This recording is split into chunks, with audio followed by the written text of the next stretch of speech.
ঈদ উল ফিতরের রেশ কাটিয়ে আবারও নাটক তৈরিতে ব্যস্ত হয়ে পড়েছেন জনপ্রিয় নির্মাতারা। শুটিং স্পটগুলোতে চলছে বিভিন্ন নাটকের দৃশ্যায়ন। অভিনয় শিল্পীদের পদচারণায় মুখরিত হয়ে উঠেছে শুটিং হাউসগুলো। সম্প্রতি উত্তরায় হয়েছে 2 সতীনের ঘর নাটকের শুটিং। কোরবানির ঈদের আগে এটি প্রচার হবে বলে বাংলাদেশ প্রতিদিনকে জানিয়েছেন নির্মাতা মাসুদ রানা অনিক। এক স্বামীকে নিয়ে 2 সতীনের লড়াইয়ের চিত্র ফুটে উঠেছে এই নাটকে। এতে অভিনয় করেছেন রাশেদ সীমান্ত, অহনা রহমান, ফারজানা আহসান মিহি, নীলা ইসলাম, সাবিনা রনি, আলমগীর হোসেন সহ অনেকেই।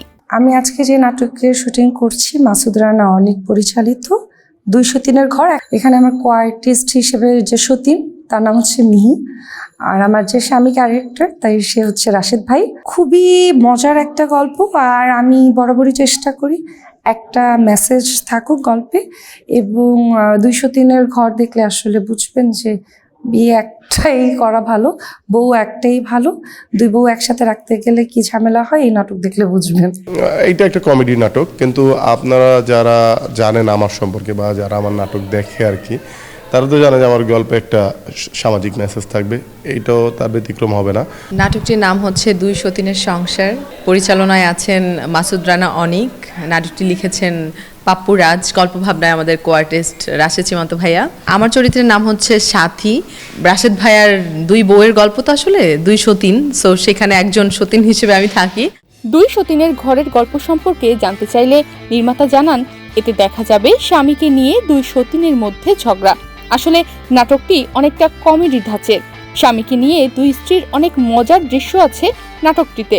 গল্পটা আসলে একজন মানুষ অতিষ্ঠ হয়ে 2 বিয়ে করে, আর 2 বিয়ে করার পর আরও বেশি অতিষ্ঠ হয়ে যাচ্ছিল। এতটুকু বলবো, এরপরে আর বাকি গল্প বলা যাবে না। আর এটা ঈদে যাবে, সম্ভবত কুরবানির ঈদে যাবে, কুরবানির ঈদের জন্য বানাচ্ছে। এই গল্পের জন্য তাদেরকে কেন আপনি বাছাই করলেন? আচ্ছা, এই গল্পটা আসলে পুরোটা ঝগড়া নিয়ে তো, এবং এই প্রত্যেকটা আর্টিস্ট ঝগড়া করার জন্য পারফেক্ট আমার কাছে মনে হয়েছে। সামনের মাসের প্রথম সপ্তাহে একটি ইউটিউব চ্যানেলে নাটকটি আসবে বলে জানিয়েছেন পরিচালক অনিক। আরো যদি সুন্দর করে হানিমুনটা একদম উদযাপন করে তারপর ঢাকা আসতে পারি। তনিমা রহমান, বাংলাদেশ প্রতিদিন।